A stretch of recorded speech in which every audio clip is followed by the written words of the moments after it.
अस्सलाम वालेकुम दोस्तों, आज की ये वीडियो ग्रेडियंट के मुतालिक है कि किसी ऑब्जेक्ट को हम किस तरीके से ग्रेडियंट कर सकते हैं। तो दोस्तों आइए देखते हैं। मुख्तलिफ ऑब्जेक्ट आपके सामने मैं ड्रा कर रहा हूँ और इसमें ग्रेडियंट में अप्लाई कर रहा हूँ। इसके डिफरेंट टाइप है, डिफरेंट तरीके से हम करेंगे, आप देखते जाएं। ठीक है जी, इसमें नया ऐड कर रहे हैं हम। ठीक है जी, इस पे कलर अप्लाई करेंगे, डिफरेंट कलर अप्लाई करेंगे 3-4 किस्म के। ठीक है, यहाँ से जो कलर आपको अच्छा लगता है वो आप अप्लाई करें।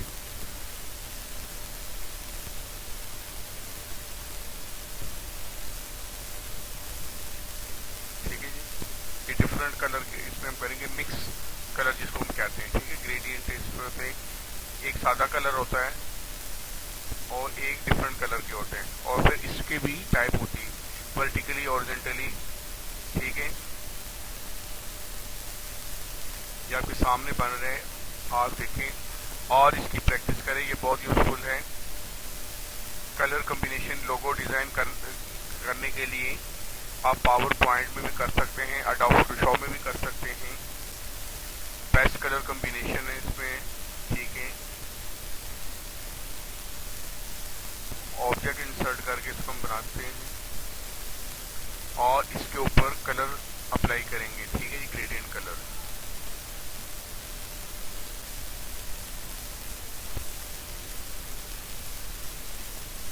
ठीक है जी, ये आपके सामने मैं कर रहा हूँ।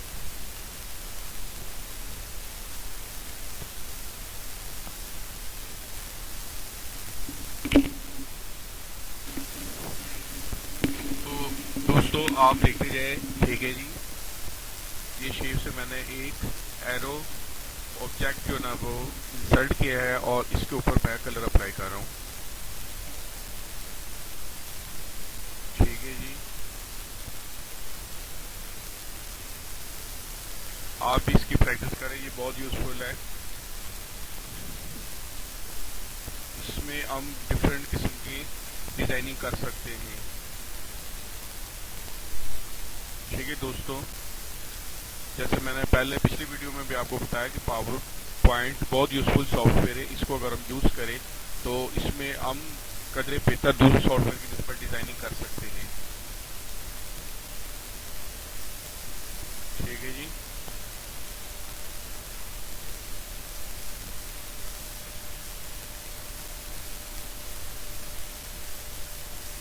ये आपके सामने मैं मजीद कर रहा हूँ, आप देखते जाए कि शेप में जाके कोई भी ऑब्जेक्ट इंसर्ट करके ड्रा करेंगे। ये रेक्टेंगल में कर रहा हूँ। ठीक है, आप इसके ऊपर ये मुख्तलिफ मैं टूल्स अप्लाई कर रहा हूँ। ठीक है, आप भी ऐसे ही करें, इसकी प्रैक्टिस करें। ये मैंने तस्वीर इंसर्ट की है इसके ऊपर। ठीक है, आप कोई भी तस्वीर अपने कंप्यूटर से इंसर्ट कर सकते हैं।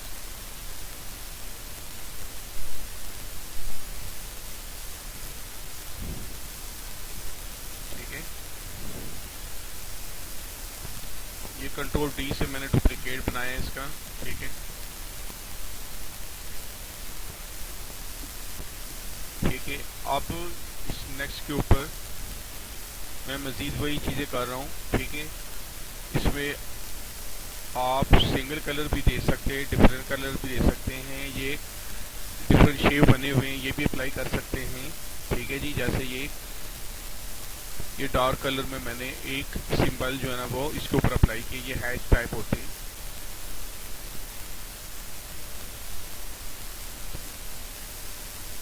ठीक है जी, ये डिफरेंट हैश इसके होते हैं, कलर कॉम्बिनेशन को सेट करना होता है।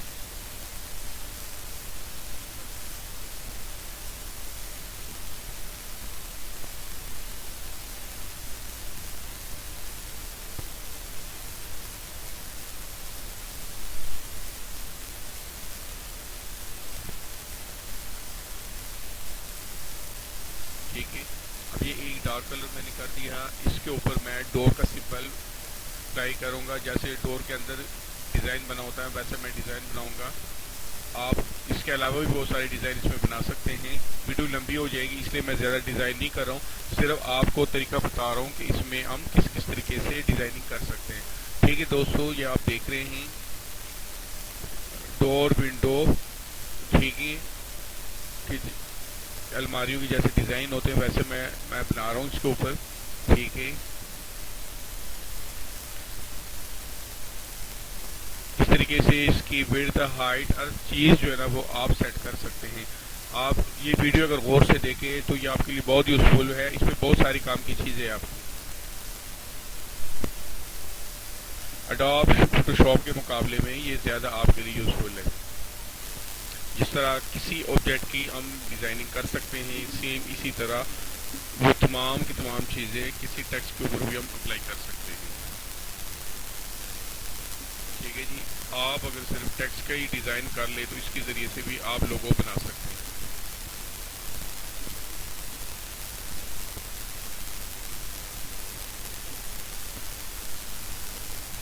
आप अगर डिफरेंट कलर कर सकते, कलर भी एक दूसरे से डिफरेंट इसको दे सकते हैं।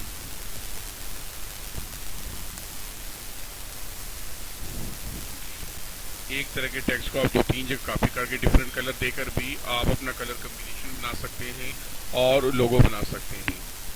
क्योंकि वीडियो ज़्यादा लंबी हो जाएगी इसलिए मैं ज़्यादा नहीं कर रहा हूँ, सिर्फ आपको मेरा समझाना मकसद है। ठीक है, डायरेक्शन मैंने आपको दे दी। इसमें आप किसी तरह टेक्स्ट के ज़रिए से भी लोगो डिज़ाइन कर सकते हैं। टेक्स्ट के ऊपर किसी किस्म का कोई भी ग्रेडियंट अप्लाई करके उसमें डिज़ाइन आप बना सकते हैं। ठीक है दोस्तों, डिफरेंट ऑब्जेक्ट के ऊपर डिफरेंट अंदाज से मैं ये अप्लाई कर रहा हूँ।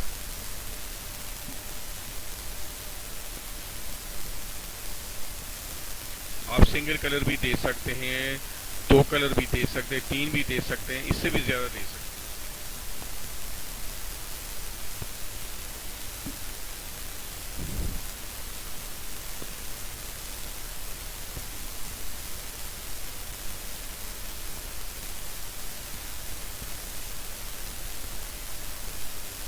ठीक है, ये सादा टेक्स्ट के ऊपर अब मैं अप्लाई कर रहा हूँ। ठीक है,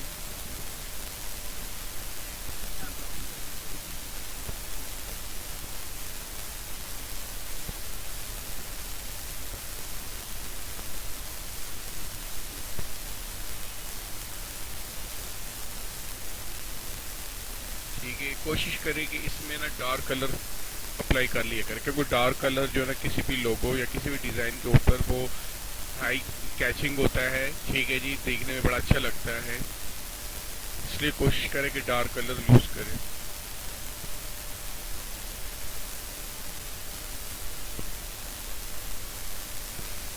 इसके ऊपर भी सेम आप वैसे ही कलर अप्लाई कर सकते हैं। ठीक है, ये आपके सामने मैं कर रहा हूँ। दोस्तों आप ये देखें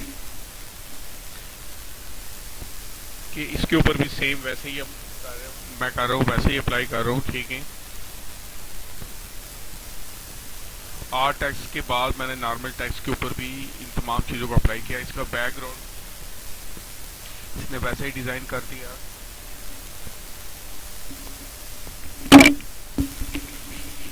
ठीक है जी, ये बैकग्राउंड में मैं तमाम कलर 3-4 किस्म के कलर इसके ऊपर अप्लाई कर दी है और टेक्स्ट को डार्क वाइट रखा हुआ है। ठीक है दोस्तों, ये कैसे लग रहा है? ठीक है, इस तरह कोई भी कलर आप दे सकते हैं बैकग्राउंड पे भी और टेक्स्ट को भी। किस्म के टेक्स्ट आपके साथ मैंने शेयर कर लिया है।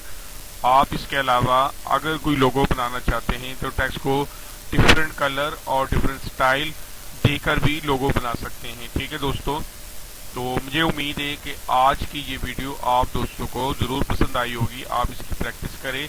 जो दोस्त एडोब फोटोशॉप इससे पहले लोगो वगैरह डिज़ाइन करते हैं उनसे रिक्वेस्ट है अगर वो एडोब फोटोशॉप के साथ साथ इस पर भी ट्राई करें तो इसमें भी बड़े बेहतरीन किस्म के लोगो डिज़ाइन कर सकते हैं और इसके अलावा भी ग्राफिक डिज़ाइनिंग का हर काम इस पर हो सकता है। इस पर वीडियो एडिटिंग भी आप कर सकते हैं।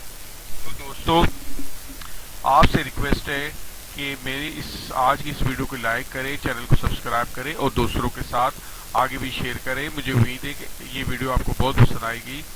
थैंक यू, अल्लाह हाफिज़।